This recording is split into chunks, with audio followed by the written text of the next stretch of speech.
Hello, everyone, and welcome to today's webinar on automating and orchestrating the top 3 cloud security use cases. Before we begin, I want to let everyone know that this session will be recorded and shared out via email, so you can rewatch at your own convenience. Furthermore, we're having a Q&A at the end of this presentation, so feel free to use the Zoom control panel at the bottom of your screen to ask questions at any point in time during the presentation. So today I'm going to kick things off with a very quick introduction to myself and my co-speaker Harrison, as well as Simplify, and then we're going to go into the cloud security challenges. Harrison's going to walk us through the top 3 cloud security use cases, and then he's actually going to demonstrate what that looks like in the platform, and then finally we're going to close out with a Q&A session. So joining me today is the fabulous Harrison Parker. He is a senior solutions architect here at Simplify, and he has years and years of experience in the cybersecurity space and at threat intelligence organization Anomaly. So we're really lucky to have him here today. I'm looking forward to the presentation. And then quickly myself, my name is Caroline Adams, and I'm on the demand generation team here at Simplify. And like I said, I'm just going to kick things off with a very quick intro and moderate the Q&A. So Harrison will be delivering the meat of today's presentation. So now more about Simplify. As a company, we are rooted in security operations, or as we like to say, we were born in the SOC. So our company was founded by security operations experts who worked in the government SOC and then moved on to train dozens and dozens of both military and civilian SOCs from around the world. The company was really founded and developed based on their experiences and everything that security operations teams need to succeed. We are the leading independent security operations platform, and we're trusted by the biggest and best enterprise and MSSPs from around the world. Many Fortune 500 companies and the Gartner Magic Quadrant really trust Simplify as the platform to run their security operations day in and day out. And this is clearly reflected in our Gartner Peer Insights reviews, and we're rated the #1 platform. And finally, we're really designed with the customer in mind. We focus on providing rapid to time value, flexibility, and the power to close the gap between on-prem and cloud security operations. This is really now more important than ever with the hybrid workforce and work from home environments being so popular. Moving on to the cloud security challenges and some of the key findings from the State of Cloud Security report. So 36% of survey respondents suffered a serious cloud security leak or breach in the past year. And over 72% of these survey respondents found that the rate of cloud misconfigurations is going to stay the same or increase over this next year. So really now only 10% are remedying misconfigurations before hackers can find them. And so this is really where automation and orchestration can help slash response time and help them move faster and save money. So 43% said that automation would immediately help them keep their cloud environments more secure, help them move faster and save money. And again, really overall, it's really talking about how manual processes can lead to longer investigations times, leading to longer mean time to remediation, and in the end, resulting in more breaches. So automation and orchestration are really the solution here to help keep your environments and cloud secure.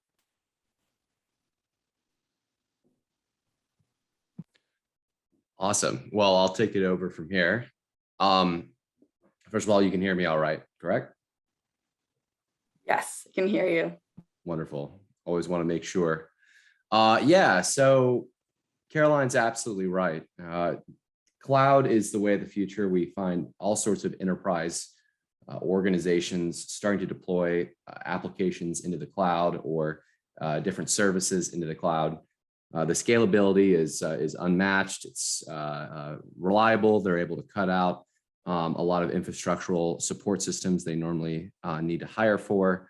It can make a lot of sense to move applications into the cloud. So as a result, securing the cloud is paramount in modern organizations that are taking advantage of this new deployment style. So we're going to be taking a look at 3 different use cases here. Each one has a different sort of take on a different cloud setup. This first one that we're seeing here is illustrating what a multi-cloud breach can look like. And it was actually modeled after, I believe, the 2016 Uber breach, in which there was a compromised developer that got into the compute cloud environment and then was able to access some storage data in their storage cloud environment. The next breach we're going to take a look at is going to be a hybrid cloud breach, which it takes advantage of a unique vector through Google Sync. And that's going to illustrate, like I said, a hybrid deployment, so an on-prem and a cloud. And then the final one is going to be sort of a typical pure cloud generic use case that you can build off of. Whereas the first two use cases are going to be more specific. They're going to be modeled after a specific breach that happened. They're going to have their own story, and they're going to have a lot more steps. Now, what's interesting about this first use case is that it actually utilizes multiple playbooks in the same attack. So in this case, what we're doing is, like I said before, the breach actually happened with a compromised developer that logged in from an unusual location, got into the compute deployment inside of Azure, and then after that started pulling resources from S3 buckets that application normally doesn't leverage because it's an automated app that's deployed in the cloud. So there are a couple different alarms that were set off, and we could take a look at how Simplify can be used to clarify what's going on here, connect the dots between the three different alerts, and just sort of clarify what's happening and give you some options to respond to it. The next use case that we're going to take a look at, like I said before, is the Google Drive synchronization malware attack vector using a hybrid environment. So there was this interesting capability, and most cloud storage applications and services have this in their feature playbook, which is the ability to synchronize files from your cloud storage onto your local machine. So if I'm editing, some sort of weekly status report on, what I've done for the week, I could have that up in the cloud so my boss can access it. But I may want to work on it offline while I'm on an airplane or something like that. And then as soon as I connect to the internet, I would like that file to synchronize with the cloud so my boss has the most recent up-to-date file. So that works, of course, bidirectionally. So I could edit something on my local machine, it gets synchronized in the cloud, or I could edit something in the cloud and it gets synchronized on my machine. So one of these attack vectors that emerged that I think Google has dealt with or added extra security options as of late. But essentially, a hacker could go in, get access to your Google Drive account, or potentially have the ability to upload some sort of malicious file onto your Google Drive and maybe into one folder. And so they could actually take a real legit file that seemed completely harmless and replace it with their own version of that file with some malware embedded in it. Then when that synchronizes onto your laptop, now instead of just having access to your Google account or having permissions onto a Google Drive directory, that adversary can now weaponize that file and then send it to anybody else who may want to synchronize their system with that directory. So what we're doing in this playbook is, first of all, it gets triggered by sort of a standard malware alert. So the file got synchronized down to your local directory, you've opened it, and now there's a standard playbook that launches to basically block and tackle that malware. So it's going to initially examine the indicators inside of that initial alert. And this is all done using Cybereason as an example. And Cybereason is a little interesting because it utilizes what are called malops, which are a series of processes that together can formulate a malicious operation. So it's sort of a grouping mechanism. So we're going to be taking a look at the indicators, the malware families related to the malop, and we're going to do our standard malware containment response. So things like stopping killing the process, isolating the machine, just standard things to try and contain the threat. After that, we're going to do some investigation. So probably about 2/3 of this playbook here, you can see with my cursor, is going to be investigating to discover the attack vector. We have a couple different branches that explore different possibilities. So like one for potentially a phishing-based attack vector through the inbox. And then we also have a top branch for G-Sync to see if it was synchronized from the cloud. It's definitely recommended to review all sorts of different attack vectors. And if you build in enough branches, you should be able to automate all sorts of responses to different attack vectors. It's quite powerful. So we then contain the file from further damage. So we check its location in the cloud, cut off permissions, and obviously maybe save a copy of it for sandbox analysis, but also remove the file from the location. Finally, we're going to take a look at a more generic playbook, and this is just looking at an EC2 instance that's getting launched into AWS. Now, this is just a generic playbook. It launches every time a new EC2 instance is created. Obviously, you're going to want to tune this because EC2 instances, depending on your cloud configuration, can be launched all the time. And you're not going to want this playbook to launch every single time. So I would recommend launching this on previously unseen EC2 instances that get launched. So maybe you have a series of approved AMIs that you've greenlighted. You could use this to target EC2 instances that are launched from brand new, newly generated AMIs. Essentially all this does is it does a double check manually with the user to make sure that there isn't some service account that's launching it on their behalf. We'd want to make sure that if a developer is launching a new Docker application or whatever it may be into AWS, that they are in fact aware they're doing that and they haven't been compromised. So let's take a look at what those look like inside of the environment. I know I talked a lot about the background, but it would be good to take a gander at what they look like.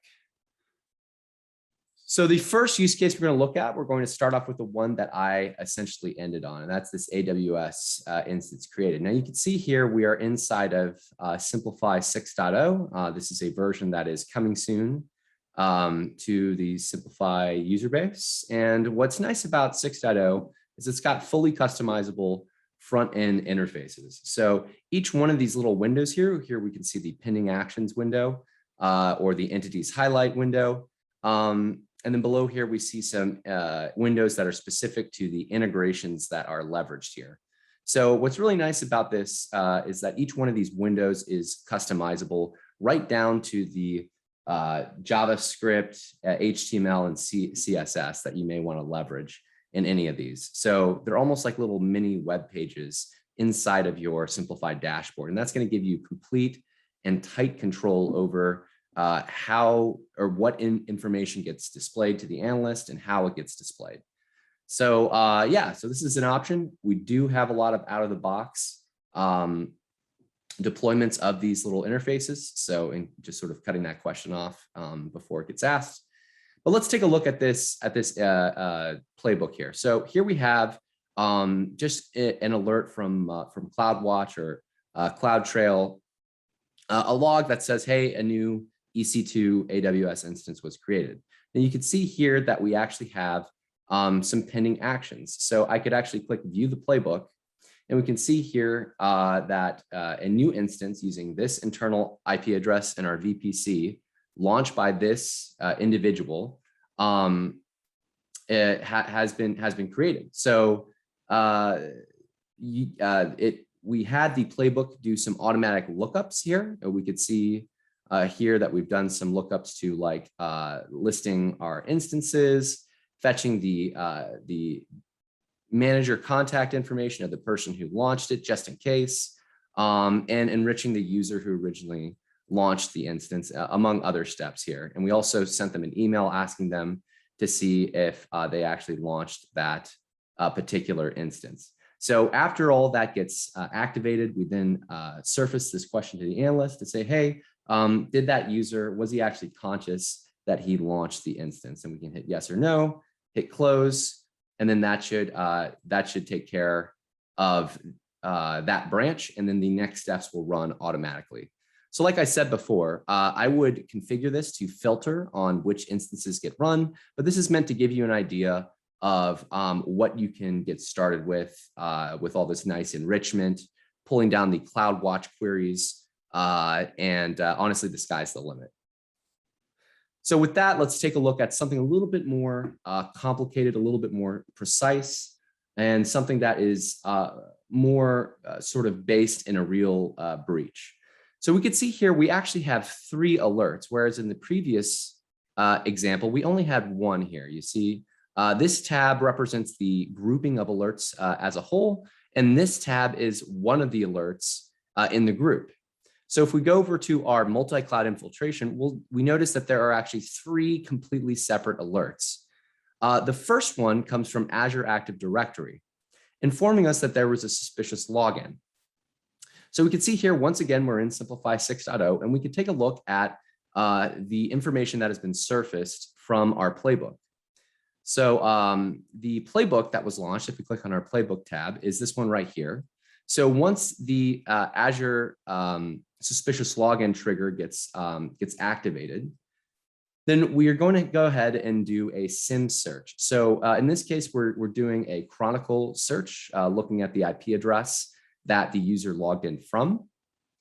And we're also going to do a Azure Active Directory enrichment, pull some information from a source of threat intelligence using IBM X-Force.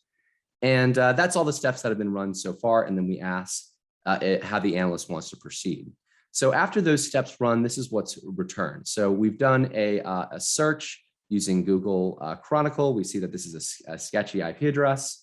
We pulled the user who got sort of compromised, and it seems like it was me in this example. And then we also leverage our threat intelligence to take another look at this IP address. It's a Vietnamese command control botnet IP address, so probably not the most secure. After that, we then see that the same IP address that they accessed, that they logged into, is then reaching out into our AWS secondary cloud environment. So it's actually reaching out to this S3 bucket that it normally does not. Now, unfortunately, like in many development environments, the user that was compromised had too many privileges. So he was able to access this S3 bucket with information, if we look at the contents of the bucket, information that we really don't want getting outside of our environment. And unfortunately, we were leveraging AWS not only for storage and databases for our cloud applications, but also for backups of important documents that we have company-wide. So here we have expense reports, we have images, we have spreadsheets, and then we also have confidential information, which seems like that's probably what our adversary is after. And we can confirm this by simply going to our final alert, which came from Office 365, which informs us that unfortunately it looks like a customer data spreadsheet was leaked, was exfiltrated. So if we want to understand the relationship between these alerts, Simplify makes it really easy to understand, to put this sort of piece it together into a story. The first thing was this. This is the actual cloud ID of the user. And we know from our playbook, looking it up, that it was actually me whose account was compromised. So my Azure account was logged in from this IP address into this Azure IP address. Then we saw that from that IP address, we leveraged this Amazon IP address, which is probably the location of our S3 bucket. And then finally, we exfiltrated from the Azure IP address out to this sketchy IP address, the spreadsheet file. And that's pretty much it when it comes to this cloud playbook. And what this does is it really primarily focuses on enrichment. And it gives us options to reset the user's password. It gives us options to isolate or control, like the access control list for networking security. There's all sorts of different things that we can sort of react to contain this threat. But primarily, I just wanted to illustrate the connection between the alerts and how Simplify can make it clear and easy to piece together something as potentially complicated as a multi-cloud environment. Great. So now the last use case we're going to walk through is just looking at the actual playbook itself for this cloud malware investigation involving GCP and Cybereason. Now, what I really like about this is, as I said before, it bakes in a couple different options for what kind of cyber attack you're dealing with. Now, obviously, I built this in mind to sort of deal with the G-Sync attack vector, but it also has some options in case it was a phishing attack. So in this case, we're looking at any sort of malop alert from Cybereason, which essentially equates to a malware attack. We retrieve detailed information about the malop. We basically do some enrichment here, not only from our endpoint security tool, but also we leverage some secondary threat intelligence, which we're going to leverage in our double check here to make sure that we're all in agreement that this is in fact a true positive and not a false positive, which can be detrimental to the efficiency of our security operations. Now, in the case that VirusTotal agrees with Cybereason, we're going to go on this top branch. And in this case, we're going to immediately prevent the file from running. So we're going to prevent the file from running, isolate the machine, probably go ahead and assign the case to somebody else to clean up the device. But then we're going to continue on into the investigative stage. So what we do first is we see if the file is located in downloads or if it actually aligns with a Google Drive directory. So the top path is the Google Drive directory. In that case, we fetch some additional metadata because we're able to use the user's identity to find that file inside of Google Drive. We check the permissions to see what other users may have the ability to also download and unfortunately get that file on their machine. We save a copy of that file for further analysis. We remove the file in Google Cloud. We disable the person who originally uploaded that file so that they can't continue to cause harm to the organization. And then we just sort of add some notes and reassign the instructions. Now, in the case of it being in downloads, we sort of assume that this was either downloaded from a malicious link, either in an email or from maybe some kind of pop-up or website. But we're assuming that it's probably going to be a phishing attack. Now, we can fine tune that, but this is just for example. So what we do is we search the email archive for the presence of either the attachment directly on the email or a link to the attachment inside the email body. So if we found some emails, then we're going to block the sender using our email protection security tool. In this case, we're using Mimecast. And we probably also want to add an extra step here to remove the email from the inbox and probably from all inboxes in our organization. We then update the case with some notes and then finalize the playbook. So again, very specific use case, but if you're going to be a really proficient SOAR user, you're going to want to get granular with all the different possibilities with each attack. So that way you're going to be fully covered while you're retired for the day, and you can let your SOAR go ahead and do the heavy lifting for you in the background. So with that said, I think we're ready to go back to you, Caroline. So please continue. Yeah. Do you want to go over some of the questions, do the Q&A? Oh yeah, absolutely. Let's open the floor. Awesome. So the first question that came in through the chat is, what does the cloud service integration coverage for Simplify look like? Yeah, that's a great question, and I had anticipated this. So let me pull up the marketplace here. So cloud integrations. Cloud integrations is one of our key focus. We recognize that cloud is the way of the future for a lot of organizations. So we've really prioritized getting as many relevant integrations into Simplify as possible. So we give you the ability to, for example, control EC2 instances, so you can start, stop them, revoke security group permissions, change security group permissions, restrict them. You can pull down logs. You can leverage the features of guard duty. You can change IAM settings. There's lots and lots of things that you can do. So we've really done our best to have a lot of coverage here. Same thing with GCP as well. We understand GCP has a bit of a smaller market share when it comes to cloud infrastructure, but we've gone ahead and built a lot of support there. So even leveraging cutting edge tools like Google BigQuery, Cloud Compute, all the sort of standard resources that you would see in a GCP environment, we want to make sure that we cover. So we have excellent coverage there.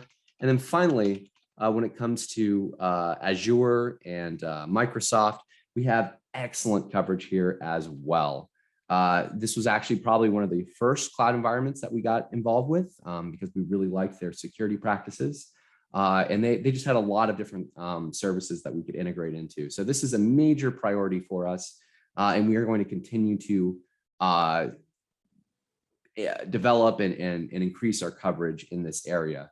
If you want to check on the current status of any of our integrations, you can simply go to integrations.simplify.co to get a full list with all of the documentation. Awesome. Thank you so much, Harrison. That was great. One more question for you. And is the platform multi-tenant? Yeah. So that is a great question. And as a matter of fact, it is. So Simplify is a fantastic tool for organizations that have multi-tenant requirements, whether it's an enterprise org with a lot of different subsidiaries with separate security teams, or if you're a managed security service provider, the entire platform is designed with multi-tenancy in mind. It's built that way from day one, and as it really shows. So multi-tenancy is in every single copy of Simplify. So for example, here I have all my different clients. I can click one of them, hit save, and now I'm only going to see that client's security incidences. So as you explore the platform, and by the way, I heavily encourage you do by checking out our community edition. It's a free version of Simplify. And so you can leverage that, and you can check out just how thoroughly we've implemented multi-tenancy. So great question. Great. Thank you so much, Harrison. And with that in mind, I think I'm going to go over the community edition, like you mentioned. I immediately stopped sharing. That's great. Let's try that again. Not a problem. Thank you. All right. Go ahead. All right. So before we go, I do want to quickly mention that we do have a free community edition of our platform. So yeah, this community edition is a free version of our SOAR platform, and you really can experience the full power of managing security operations from a single platform in your own environment. So you really hit the ground running. We're ready to use deploy cases, ready to deploy use cases, build playbooks, integrate your tools, and respond to alerts with speed and precision. So in addition to trying out SOAR for the first time, you also get access to our Slack community. So you'll join a group of security operations experts from around the world, and you communicate with them in our Slack channel. So if you want to get involved with the community, you can visit simplify.co/community, and you can download and gain access to the community now. And I want to thank you all so much for joining us today. And if you have any additional questions, please do not hesitate to reach out. Thank you again.